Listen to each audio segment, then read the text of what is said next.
If you're out on the roads, get to a safe place as soon as possible. There's more than 200 shelters open in just the Southwest Florida region alone.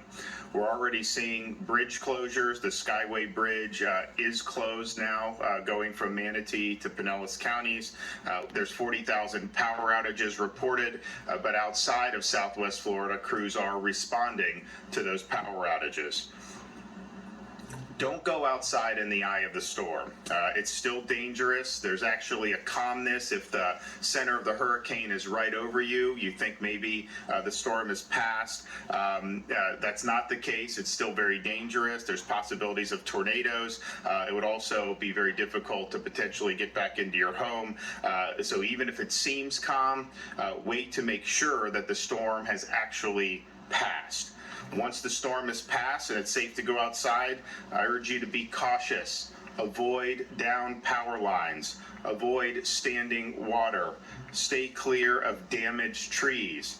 If you are using a generator for power, make sure that that is being operated outside your home. Do not operate that indoors. And then don't drive in flooded streets. People will look and think they can drive through it, and it doesn't work out well for them.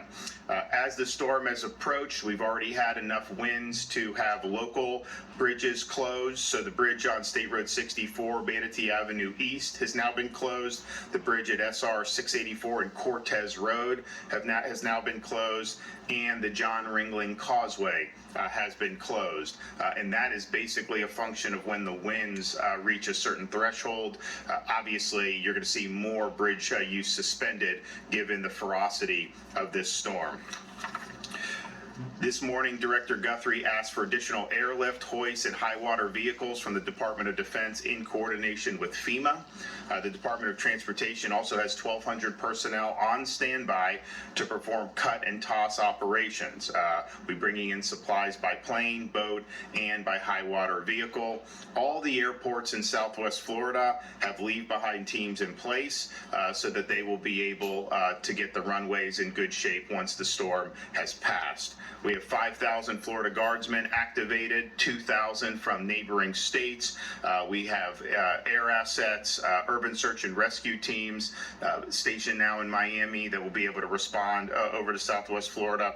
Florida Fish and Wildlife, both vehicle assets, water assets, and air assets. And the U.S. Coast Guard is now staged 4 cutters. They also have shallow draft vessels ready to provide search and rescue assistance to the flooded areas. There are over 30,000 linemen staged and ready for power restoration efforts across the state of Florida, and that includes linemen across all of our major utilities, and a lot of these linemen are coming from out of state. So this is a major, major effort. Of course, the storm has to pass. There needs to be the ability for them to get in and access what they need to access, but that's going to be a priority, and Kevin and his team are going to be working hard on that. I want to thank the 26 states that have sent support to us during this time, including Tennessee, Virginia, Montana, Louisiana, New York, Colorado, Indiana, New Jersey, and Georgia. We very much appreciate the assistance, and as this storm hits, we've got massive amounts of assets that are staged, but we're already discussing about ways where we can get more value-added support. So most of you said call, and we may be doing just that as the recovery efforts go forward. So this is a major, major storm. It's something that we knew was going to be significant. That the strengthening of this over the last night, has been really, really significant.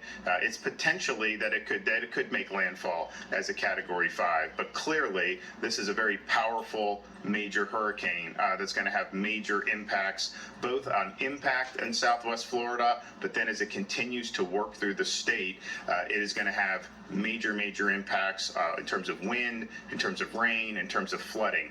So this is going to be a nasty, nasty day, 2 days.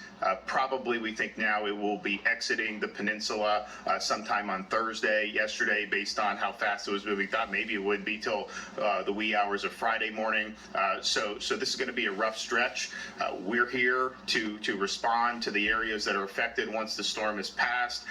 Local emergency responders are standing by, ready to go. You know, I think most people heeded the warnings of doing the evacuations in those very sensitive locations, but not everyone may have done that. And so we understand that a storm of this magnitude, you know, there's going to be a need, you know, to begin those rescue efforts apace.